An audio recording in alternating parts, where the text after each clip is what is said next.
अगर आपकी किस्मत में ड्रैगन वॉरियर बनना लिखा है तो वो बनने से आपको कोई नहीं रोक सकता, भले ही आप एक थुलथुले पांडा ही क्यों न हो।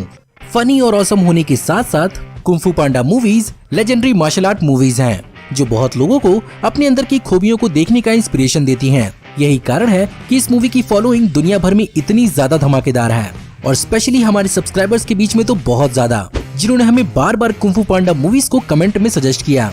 अब सबका बहुत बहुत शुक्रिया। ऐसे ही ऑसम टॉपिक को सजेस्ट करते रहिए और हम वीडियो लाते रहेंगे। तो चलिए इसी नोट पर जानते हैं 15 अमेजिंग, माइंड ब्लोइंग और awesome the kung fu panda movies facts, वो भी भारी भरकम स्पॉयलर्स के साथ, क्योंकि आज की इस वीडियो में आपको पता चलने वाला है कि कुंफू पांडा मूवी बनाने से पहले कौन कौन सी मार्शल आर्ट मूवीज देखी गयी, कैसे और कितना रिसर्च लगा कुंफू पांडा मूवी बनाने के लिए, किस किस ने कुंफू पांडा मूवीज पर कॉपीराइट केस ठोका और बाद में उनका क्या हुआ, और जानेंगे कि कुंफू पांडा मूवी सीरीज का आखिर फ्यूचर क्या है और इसकी अब तक कोई और मूवी क्यों नहीं आई, और अगर मूवीज आएंगी तो और कितनी आएंगी। ये और बहुत कुछ आपका इस वीडियो में इंतजार कर रहे हैं, तो देर किस बात की। हे गाइस, मेरा नाम है पंकज सागर और आपका स्वागत है गेमों को हिंदी के एक और फ्रेश वीडियो में।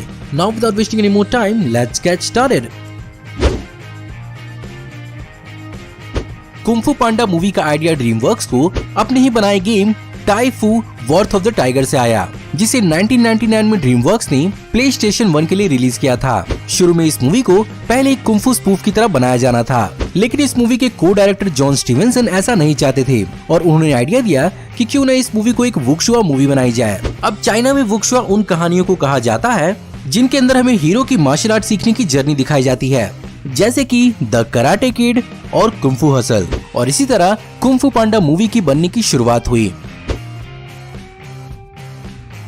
अब भली ही एक एनिमेटेड मूवी थी, लेकिन ये एक कुंफू वाली एनिमेटेड मूवी थी, इसलिए इस मूवी के अंदर कुंफू को सही ढंग से दिखाने के लिए कई जोरदार इंस्पिरेशंस का सहारा लिया गया, जहां पर कुंफू पोजेस के लिए कई सारी ऑथेंटिक एंशिएंट चाइनीज पेंटिंग्स और स्कल्पचर्स का सहारा लिया गया, और तो और मूवी के कई सारे एक्शन सीक्वेंसेस के लिए कई सारी मार्शल आर्ट मूवीज को भी देखा गया, जिनमें शामिल थी सन 2000 की क्राउचिंग टाइगर हिडन ड्रैगन, सन 2002 की हीरो, सन 2004 की हाउस ऑफ फ्लाइंग ड्रैगन्स और सन 2000 की ही कुंफू हसल मूवी। अब भाई, सीन्स को देखकर इंस्पायर होना और उन्हीं सीन्स को एनिमेटेड मूवीज में एनिमेट करना, ये एक बहुत बड़ा चैलेंज होता है। इसीलिए रेफरेंस के लिए एनिमेटर्स ने 6 घंटे की कुंफू क्लास भी ली, जहां पर उन्हें बेसिक फॉर्म सिखाए गए। साथ ही साथ कुंफू पांडा की मेन फ्यूरियस 5 को उनकी प्रजाति के हिसाब से उनके फॉर्म्स को दिखाया गया, जिनमें क्रेन, मैंटिस, टाइगर, मंकी और वाइपर, ये सारे के सारे कुंफू के एक फॉर्म हैं। वहीं पर अपने हीरो पो का फॉर्म बियर स्टाइल कुंफू पर मॉडल किया गया था। तीनों की तीनों मूवीज में जैकी चैन ने मंकी की आवाज दी है, और हो सकता है कि शायद आपको यकीन ना हो, लेकिन पहली मूवी की सारी रिकॉर्डिंग को जैकी चैन ने लॉस एंजलिस के एक रिकॉर्डिंग स्टूडियो में 5 घंटे के अंदर अंदर अपने कैरेक्टर की पूरी रिकॉर्डिंग खत्म कर ली। साथ ही साथ उन्होंने इसी बीच चाइना की मैंडरिन और कैटनीज लैंग्वेज को भी रिकॉर्ड किया, और मेरे हिसाब से ये भी किसी एक्सपर्ट मार्शल आर्ट फॉर्म से कम नहीं है। इस एनिमेटेड मूवी की सेटिंग, टाइम पीरियड, कल्चर और आर्किटेक्चर सब कुछ सही ढंग से दिखाने के लिए प्रोडक्शन डिजाइनर रेमंड ज़बैक और आर्ट डिजाइनर हैंग टैंग ने चाइनीज आर्ट और कल्चर पर कई सालों का रिसर्च किया, और ड्रीमवर्क्स के इसी मेहनत को देखते हुए चाइनीज गवर्नमेंट उनसे इतना ज्यादा इम्प्रेस हुई कि अपनी कल्चरल डिपार्टमेंट से उनसे डायरेक्टली कांटेक्ट किया, जहां पर उन्होंने चाइनीज कल्चर के बारे में उनकी हेल्प तो की ही, साथ ही साथ चाइना में ऐसी बेहतरीन मूवी बनाने के लिए ड्रीमवर्क्स से सजेशन भी लिए। पहली मूवी का ओपनिंग ड्रीम सीक्वेंस इंस्पायर्ड था एंशिएंट चाइनीज शैडो पपेट्री से, और ये पूरा का पूरा सीक्वेंस पूरी तरह से हैंड ड्रॉन था। साथ ही साथ ये जापानीज एनिमे का एक होमाज भी था, और तो और इसी छोटे से सीक्वेंस को एक अलग डायरेक्टर जेनिफर यू नेल्सन ने डायरेक्ट किया है, और तो और न्यूयॉर्क टाइम्स में इसी सीक्वेंस की अलग से तारीफ की गई, जहां पर ये माना गया ये एक नया और बहुत ही अलग तरह का एनिमेशन था, जिसे अमेरिकन मूवीज में पहली बार इस्तेमाल किया गया था। और इसी अप्रिशिएशन को देखते हुए ड्रीमवर्क्स ने जेनिफर यू नेल्सन को पूरा का पूरा कुंफू पांडा 2 मूवी डायरेक्ट करने का जिम्मा सौंप दिया। सेकेंड मूवी के अंदर दिखने वाला शेन हमें पहली मूवी में दिखने वाला था, जहां पर इसे पो के शहर का मेयर दिखाया जाता, लेकिन बाद में इसे प्रोडक्शन से हटाकर सेकेंड मूवी के अंदर इंक्लूड किया गया, जहां पर जेनिफर यू नेल्सन के हिसाब से इस कैरेक्टर को एनिमेट करना 6 कैरेक्टर्स को एक साथ एनिमेट करने के बराबर था, और ये एनिमेशन वाइज बहुत ही कॉम्प्लेक्स कैरेक्टर था। वैसे लॉर्ड शेन का मार्शल आर्ट स्टाइल काई ली फो है, जिसे मेटल फैन के साथ किया जाता है। और इस मूवी के अंदर लॉर्ड शेन के मोर पंख उसी मेटल फैन का काम करते हैं। सेकंड मूवी के अंदर कुंफू मास्टर्स की group masters council of Gongmen city में एक मास्टर बोर भी दिखने वाले थे, लेकिन उनका डिजाइन इतना कॉम्प्लेक्स था कि उनके नेक को एनिमेट करने में काफी ज्यादा दिक्कतें आ रही थी। इसीलिए सेकंड मूवी में इस कैरेक्टर को इंक्लूड नहीं किया गया। वहीं पर थर्ड मूवी में मास्टर बोर हमें ज़ॉम्बी फॉर्म में भी दिखे। थर्ड मूवी के अंदर पहले काई का नाम टियान शाह होने वाला था, जिसका इंग्लिश में मतलब इविल स्पिरिट ऑफ हेवन होता है। वैसे भले ही इसे इंटरनेशनली काई बुलाया जाता है, लेकिन इसे चाइनीज डब में टियान शाह ही बुलाया गया। और तो और काई की green eyes basically Chinese mythology से ली गई है, जहाँ पर चाइना में ग्रीन आई का मतलब इविल होता है। थर्ड मूवी के अंदर हमें पो का पूरा छोटा हुआ परिवार दिखाया गया, जिसके कारण इस चीज को समझने के लिए कि पैंडास एक साथ कैसे रहते हैं, फिल्म मेकर्स पैंडास पर रिसर्च करने के लिए चाइना के सबसे बड़े पैंडा रिजर्व चेंगडू पांडा प्रिजर्व में गए। और वहीं पर जाकर उन्हें पता चला कि पांडास एक जगह से दूसरी जगह जाने के लिए रोल करते हैं। और कुंग-फू पांडा 3 में इसी चीज को बहुत ही फनी वे में इंक्लूड किया गया।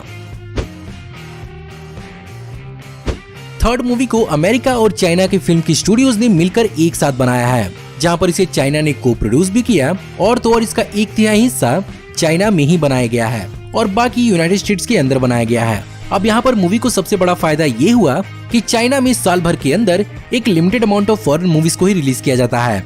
ऐसे में ये मूवी चाइना में ही बनी थी, इसीलिए इसे एक फुल्ली फॉरेन मूवी कंसीडर नहीं किया गया और इसे बॉक्स ऑफिस का डायरेक्टली फायदा पहुंचा। और तो और इसकी चाइनीज वर्जन को अलग तरह से एनिमेट किया गया था, जहां पर कैरेक्टर्स की लिप्स को चाइनीज लैंग्वेज के हिसाब से सिंक भी किया गया। तीनों की तीनों कुंफू पांडा मूवीज में हांस जिमर ने जॉन पोवेल के साथ मिलकर इसका म्यूजिक कंपोज किया है। और इस मूवी का इंस्पिरेशन पाने के लिए हांस जिमर ने भी चाइना का एक ट्रिप लगाया, जहां पर उन्होंने चाइना के कल्चर और म्यूजिक को बहुत ही करीब से समझने की कोशिश की। और यही कारण है कि पो के कुछ धांसू सीन्स और भी ज्यादा धांसू लग पाए।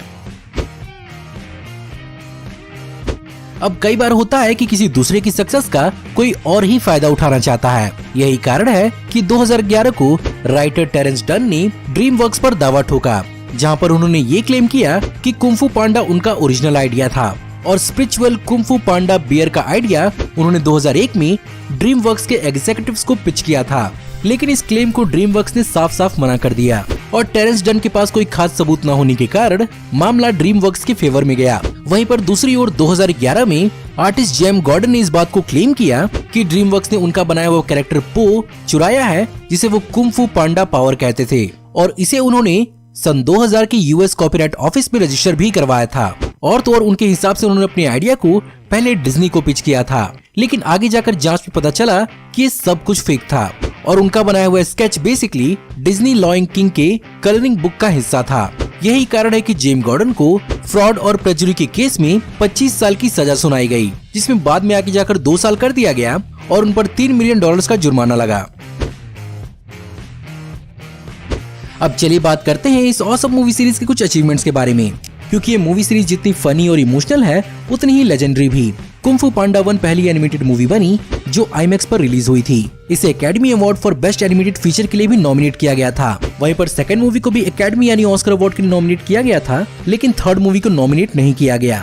वहीं पर अगर बात करें फाइनेंशियली तो ये मूवी सीरीज बहुत ही ज्यादा सक्सेसफुल रही है, जहां पर कुंफू पांडा 1 को $130 मिलियन की बजट पर बनाया गया था और इसने total world wide $631 million world wide की कमाई की। वहीं पर कुंफू पांडा 2 को $150 मिलियन की बजट पर बनाया गया था, जिसने world wide $664 million world wide कमाए।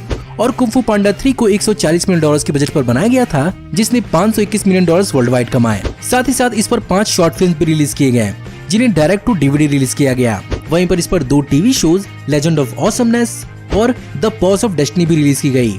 और तो और इस पर अब तक 5 वीडियो गेम्स को रिलीज किया जा चुका है और कुल मिलाकर ये अब तक $1.8 बिलियन की फ्रेंचाइजी है। अब इतनी सक्सेसफुल फ्रेंचाइजी है तो इस पर और भी मूवीज आनी चाहिए, बट अनफॉर्चुनेटली 2016 से ही इस पर कोई नई मूवी नहीं रिलीज की गई है। वहीं पर ड्रीमवर्क्स के सीईओ जेफरी काटजनबर्ग ने 2016 में एक इंटरव्यू में बताया कि कुंफू पांडा की स्टोरी कुंफू पांडा 6 तक बढ़ाई जा सकती है, जहां पर सेकंड मूवी की डायरेक्टर जेनिफर यू नेल्सन ने बताया कि ड्रीम वर्क्स एक एक करके कुंफू पांडा की मूवीज लाएगा और वो उसकी सीक्वल्स लाने में जल्दबाजी नहीं करेगा और जब तक उन्हें परफेक्ट स्टोरी या कहानी नहीं मिलती वो आगे नहीं बढ़ेंगे। वेल, अब हम उम्मीद करते हैं कि उन्हें और देर ना हो, क्योंकि हम अपने गोलू मोलू को देखे बिना बहुत ज्यादा बेचैन हैं।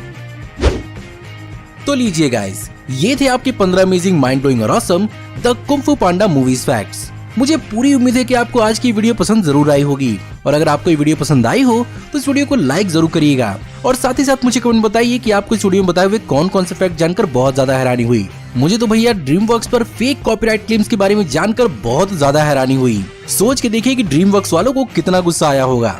बाय द वे, अगर आपको इन फैक्ट्स के अलावा भी कोई और फैक्ट मालूम है इस मूवी सीरीज से जुड़ा हुआ तो हमें वो भी कमेंट में इंक्लूड करना मत भूलिएगा। और तो और, अगर आप हमारी ऐसे ही आने वाली ऑसम वीडियोस को देखते रहना चाहते हैं तो हमारे चैनल को सब्सक्राइब करिए, बेल वाले आइकन को दबाइए और हमारी वीडियोस को बिना मिस किए हुए एंजॉय करते रहिए। और अगर आप चाहें तो इस वीडियो के लिंक को अपने दोस्तों ग्रुप्स के बीच में जितना हो सके उतना शेयर करें। Thank you for watching, see you in the next video, till then take care, good bye.